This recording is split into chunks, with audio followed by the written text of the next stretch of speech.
People, they ask me a lot, how do I stay fit while RVing? I mean, do I use gyms? Do I use, campground facilities? Do I just walk around?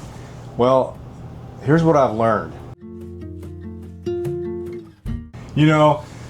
As a former Marine, I've always had fitness instilled in me, and I've tried to keep that way of life going all these years. Unfortunately, I do now have high blood pressure, and for me, staying fit and healthy is the only way I can kind of keep it manageable. But there are realities in RV life as far as trying to stay fit. Number one are those travel days. Sometimes when you're on the road for several hours or longer, it can really take a toll on you just sitting there getting all cramped up. There are other things you have to consider. If you're somewhere and you can't get out and explore because of the weather, you might be rained in. Or snow. Yeah, it really becomes it dampens the whole experience. Also, your routine changes constantly. And for a lot of people, like even for me though, I got to go every day. I got to do this. I got to do that. But when you're traveling or there's a different location, different scenery, well, that kind of wears down on you and it gives you excuses not to to work out or go explore and stay fit generally. All right, let's talk about options that you have. There are national gym memberships, like your Planet Fitnesses and whatnot. I actually belong to Anytime Fitness. The reason being is because I have it near my home base, but they're all over the country. And there are a lot of gyms like this. I think 24-hour fitness is exactly, another one. Yeah, and there's 24-hour access. So if you're in an area that has a national chain, that's kind of a positive.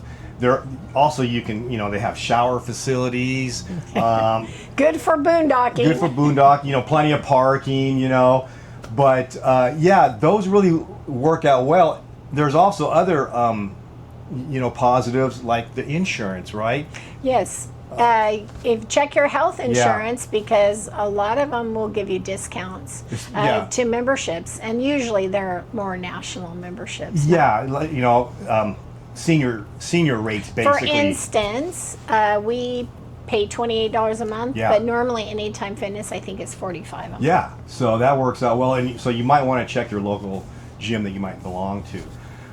Other things you can do too, if you don't have that option as far as belonging to a gym like that, what I've done in the past, if we're going to be somewhere for several weeks, what I'll do is I'll look at the local town that we might be in, and if they have a mom and pops type fitness center gym, a lot of times they do daily and weekly and or monthly passes. I think you just have to ask them. You do. A lot of times. A lot of them are online. They have little websites too. You can look online. But for me, if I'm going to be there for a couple of weeks, it's cheaper for me just to pay for the whole month, go for a couple of weeks, and then no contract, and then you just go on and do your thing. Another option is a lot of your campgrounds and your campground resorts will have fitness centers. They may not be all that great, but it's enough to get the job done. Some might have just little treadmills and maybe a bicycle or two. There are some that have, a whole it's like a regular gym. Major gym. So that's another option. Another option, if you were in the military or a veteran, or if you have a service connection, you can use the military fam camps. Now, I've used those, and if you guys want any more information, let me know, because I can do a video on who's eligible and the pros and cons of using a fam camp. But they have state-of-the-art equipment, and it's so the fam camps for the campground, and then usually you can use any gym. Yeah, exactly. That's what I mean. The facilities they're on base. So another thing you might have to consider is there may not be anything you can do. And we've been in that predicament. And what do? We'll just go walk, the campgrounds. We'll go on hikes. You can, if you're somewhere where you're going to be exploring in a city or whatever, you can get your walking in, that way, right? Yes, exactly. And get your exercise and get your cardio going.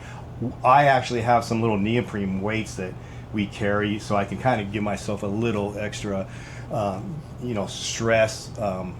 When and added some weight, so it does help, my cardio, build it up a little bit.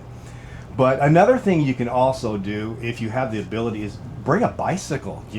That's a good exercise, especially like for joints. No right? impact. No if impact. you have problems with your knees Yeah. or your hips, those are obviously a little bit better. Yeah, so those are some options that you can utilize, and and there might be other things that you can do. Maybe just let us know. What works for us is basically depending on where we're going to go and how long I'm going to be there. If I'm going to be there, like I said, for a long time, if my gym is available, I'm going to use it. If not, I may have to use a mom and pops, or if there's a facility at the campground or resort, I will use it.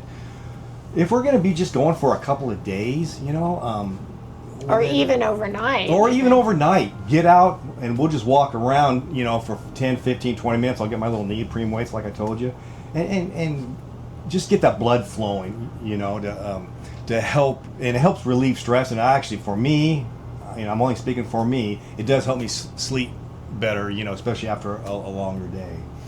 But, we don't do this, I don't do this like to stay younger. I try to do this to keep fit in order to enjoy this type of lifestyle. I'm not here to promote anybody going out and working out, becoming a Mr. Universe, or thinking they're gonna, train to run a marathon or anything like that. I think for us, he has high blood pressure. Yeah. I have diabetes.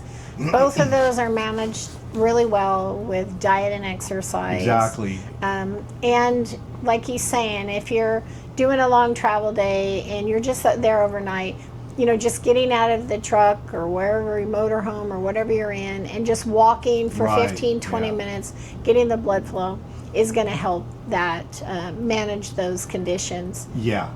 And especially at our age, we have to, we want to keep doing this right. lifestyle, and if we don't consider those things, then we're not going to be doing it for very long, unfortunately. So if there's anybody out there who might have any different ideas, what works for you? What do you guys do when you're out on the road? Let us know. Do it in the comments. Yeah. Give us some ideas, and maybe we can pass them on to other people. But I think that's about it. I just wanted to let you guys know kind of what we do. If you guys like this content, this video, maybe give it a thumbs up, and if you want, subscribe. We'd really appreciate it. It helps out the channel. So until next time. Till next time. We'll see y'all later.